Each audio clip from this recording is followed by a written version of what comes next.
تحكي إحدى قصص ألف ليلة وليلة عن مرجانة خادمة السلطان. يتهم السرد مرجانة بأنها خانت الأمانة.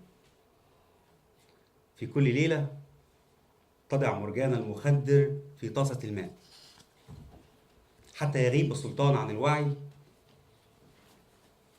تترك مرجانة السلطان وتذهب إلى الغول المدعو بهلول.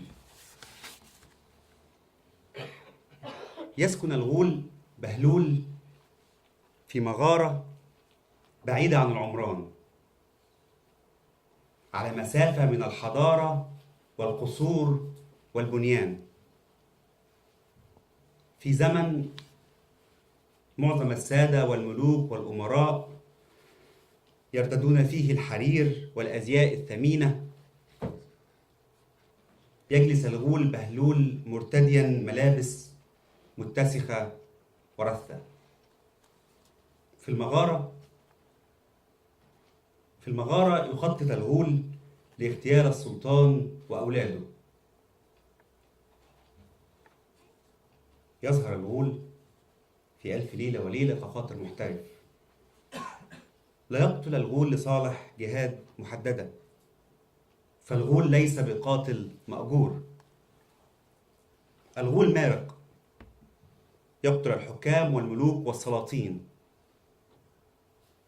يرى الغول في الحكام أنهم رؤوس ظلم، بينما يرى مشايخ ومفتي البلاط أن الخروج على الحاكم بمثابة كفر، بل أعظم من الكفر. فالغول ومرجانة هما الوحيدان في أبطال ألف ليلة وليلة اللذان لا يميلان إلى الحكام ولا يعينوهم.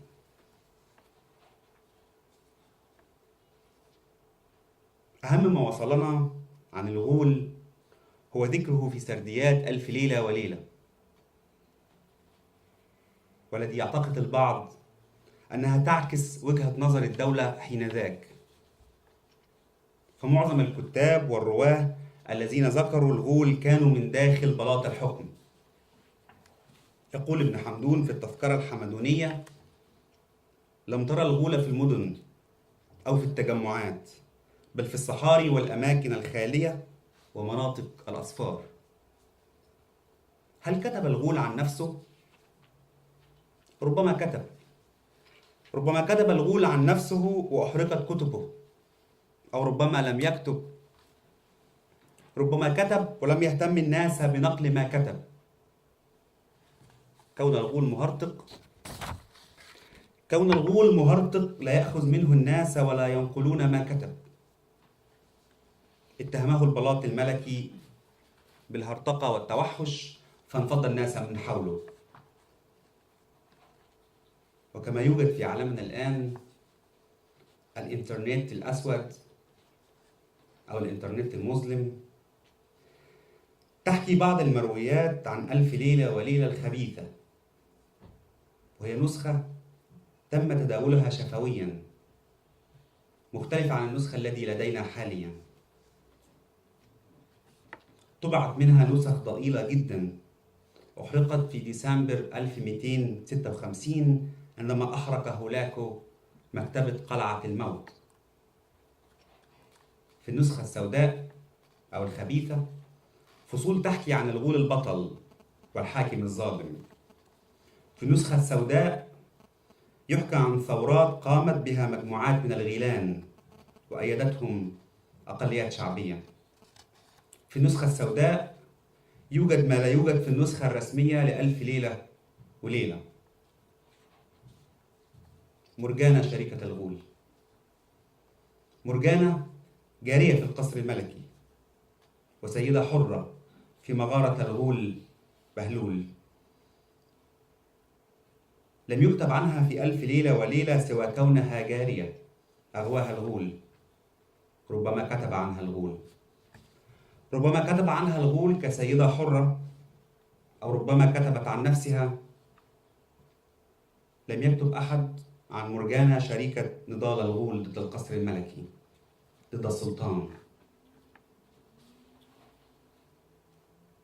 يعرف الغول من خلال بقايا الدم التي على يده إنه قتل أحدهم، أو على أقل تقدير جرحه. بأي سلاح يقتل الغول؟ لقد عضه، أي جرحه بأسنانه، ولا تزال بقايا ملوحة جلد الجثة على لسانه، مزازة طعم جلد المقتول.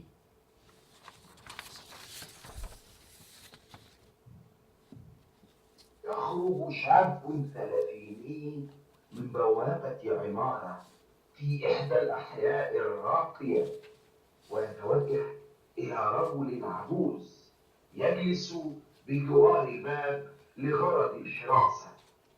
يسأل الولد الرجل العجوز عن أسباب الكسور الموجودة في زجاج باب العمارة وزجاج محلات التجارية المجاورة للعمارة.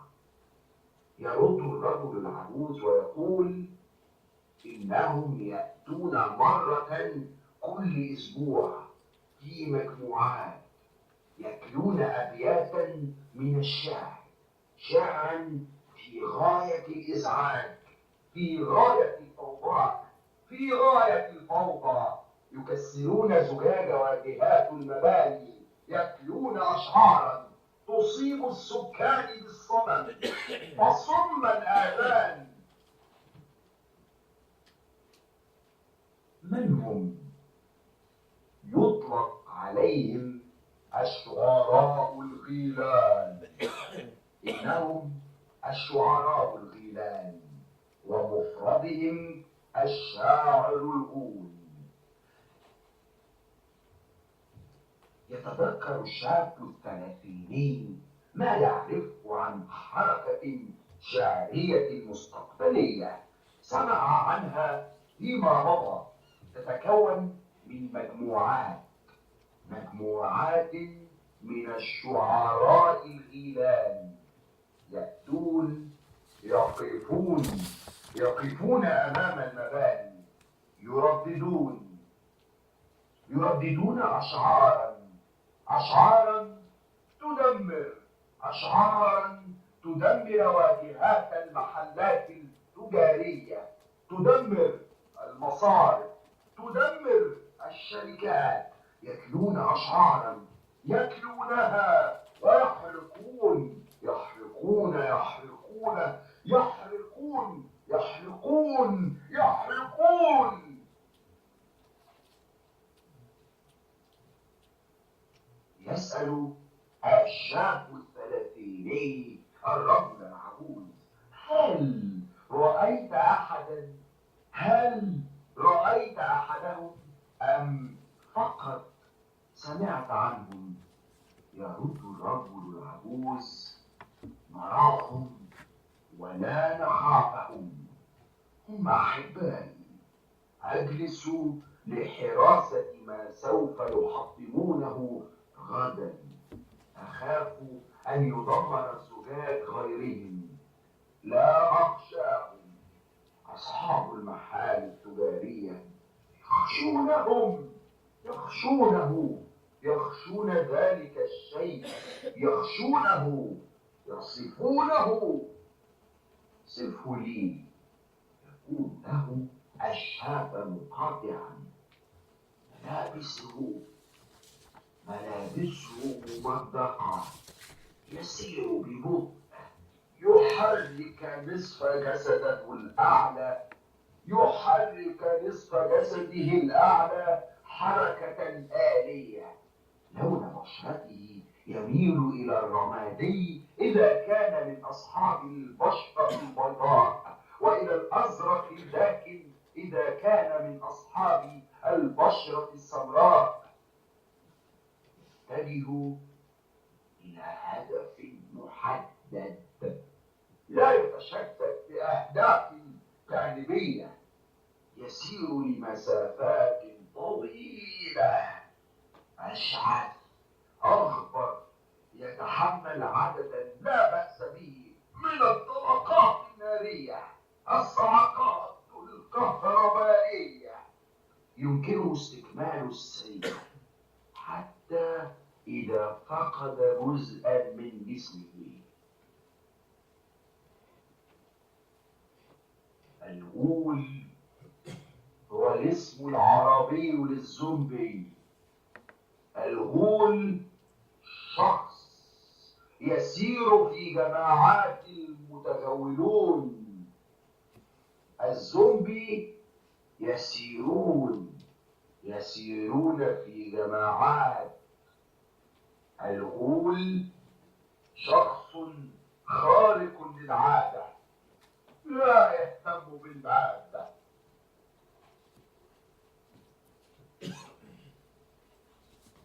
بدأ اهتمامي بالشعراء المتوحشين عندما حضرت ندوة في لندن أقامها مجموعة من الشعراء أسموا أنفسهم الشعراء المتوحشين، وسجلت بهاتفي المحمول جزء لشاعر من مالي عرف نفسه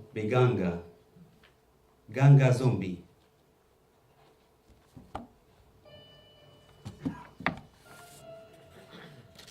What is a zombie? ما هو الزومبي؟ What is a zombie? ما هو الزومبي؟ Is he a stranger to you هل هو غريب عليك؟ who can't see himself in the mirror? لا يرى نفسه في المرآة. He's a person. هو شخص. He's a visible person. هو شخص مرئي. He's an invisible person. هو شخص غير مرئي. He's a supernatural person. هو شخص خارق. He's an ordinary person. هو شخص عادي. He's a person who lives in groups. هو شخص يعيش في جماعات. He's not an individualistic person. هو شخص غير فرداني. He's a person who belongs to movement. هو شخص ينتمي إلى حركة. Belongs to forbidden movement. ينتمي إلى حركة ممنوعة. He's a person some distance from us. هو شخص على مسافة منا. He's a transparent person. هو شخص شفاف. He's an eternal person. هو شخص سرمدي. He's a person who has eaten flesh. هو شخص آكل لحوم.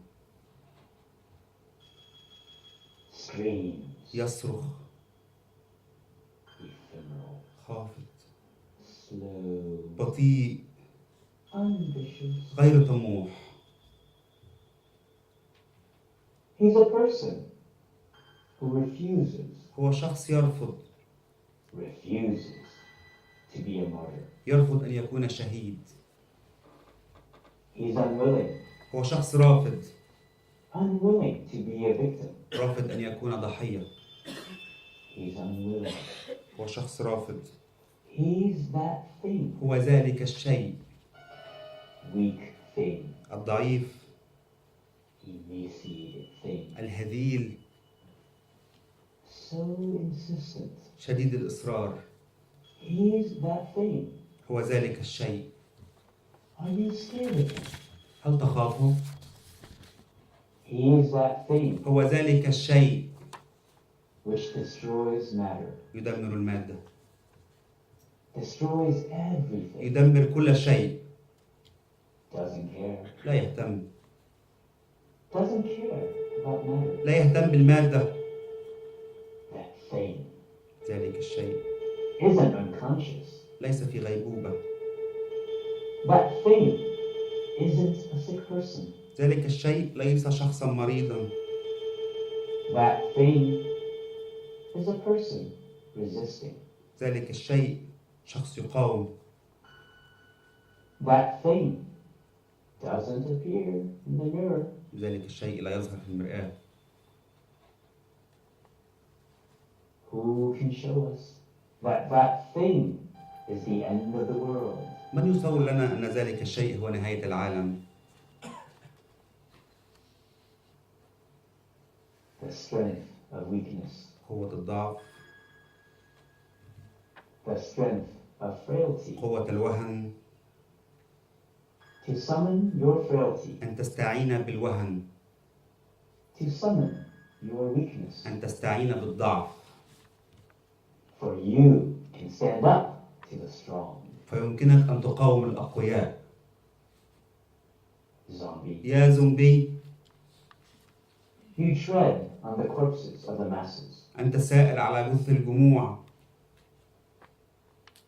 Not out of contempt, but to wipe clean their offenses. ليس تحقيرا منهم بل تطهيرا لخطاياهم. Make them frail like you. تحولهم إلى واهنين مثلك. You don't kill them, zombie. أنت يا زومبي لا تقتلهم. Living dead, أيها الميت الحي، zombie. يا زومبي، You who summon the strength of death. يا من تستعين بقوة الموت، The strength of killing. قوة الإماتة. That thing, ذلك الشيء، the zombie. الزومبي، That thing ذلك is an الشيء هو evolution تطور of الإنسان. humanity. That thing, ذلك الشيء، zombie. يا زومبي، You who were slain by modernity. يا من قتلتك الحداثة. She's scared of you, my friend. هي تخافك يا عزيزي. That thing, ذلك الشيء، that thing is an undesirable evolution of modernity. ذلك الشيء هو تطور غير مرغوب فيه من قبل الحداثة، Of civilization. من قبل العمران. Being a zombie أن تكون زومبيا isn't a matter. ليس الأمر عدوى أو مرضا. To derive your strength أن from تأخذ masses. قوتك من الجموع. You are what you eat. أنت ما تأكله. To eat the masses. أن تأكل الجموع. To speak of them. أن تتحدث عنهم. The crowds. الحشود. To eat the crowds. أن تأكل الحشود. To represent them. أن تمثلهم. Zombie. Ghoul. Walker. يا زومبي، يا الغول، يا You السائر، who walk. يا من تسير، You who walk. يا من تسير. Unkempt. أشعث، Dusty. أغبر. How lovely are your clothes. ما أجمل ملابسك الرثة And bloodstained. المليئة بالدماء. Destroyer of civilization. يا من تدمر الحضارة. Destroy. دمر.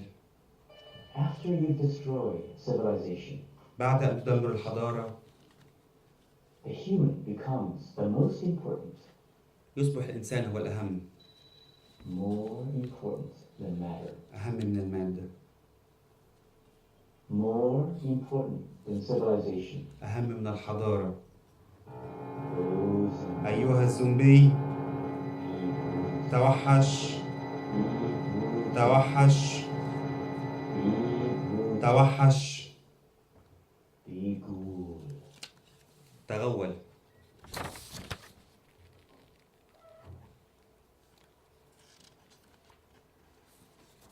يقال أن حكايات ألف ليلة وليلة هي استعارة تمثيلية لأحداث سياسية في عصر العباسي، والغول ربما يكون استعارة للتنظيم الخاص بالفرقة النزارية، تنظيم تخصص في الاغتيال. الاغتيال هو أن تهلك إنسانا. الغول يغتال، فالغول مثال للفرد النذاري. الفرد النذاري الذي يعيش في قلعة الموت هو فرد بارع في الرياضيات والفلك والهندسة والكيمياء والطب والفلسفة واللاهوت. الفرد النذاري كما الغول ليس بقاتل مأجور، يقتل الحكام والملوك والسلاطين، يقتل ويقتل. يعتمد في قتله على الانتحار، على عقيدة أن الجسد المادي لا يمثل أي قيمة لدى النزاري.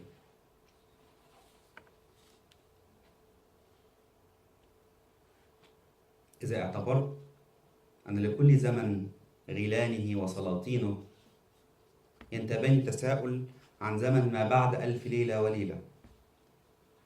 إلى أين ذهب الغيلان؟ ماذا حل بهم؟ هل جمعوهم في سفينة وتركوهم في البحر كما روى سباستيان براند؟ هل أصابهم التشاؤم الوجودي والموت الاجتماعي؟ فبدلا من أن يحتفوا بنقائهم الغولي وثوراتهم التاريخية على الحكام،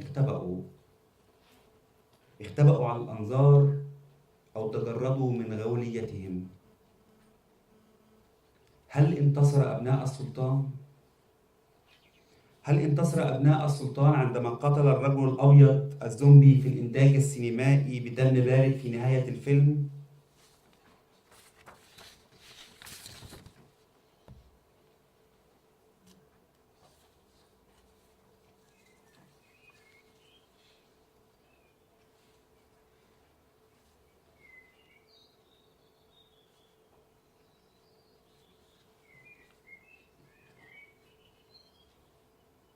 في جانب الشجرة السحرية ذات الفاكهة التي نصفها تفاح ونصفها خوخ، يجلس الغول على كرسي خشبي مغطى بفطريات خضراء، ممسكا بيده جوهرة المساء تعكس صورة تراب الأرض والنار المشتعلة أمامه. يهتز فستان مرجانة بالأثر الهواء وهي تقفز محاولة قطف الفاكهة السحرية.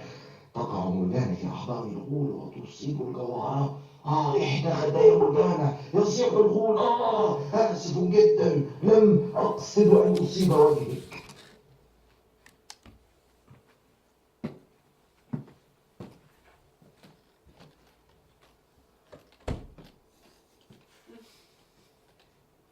شكرا.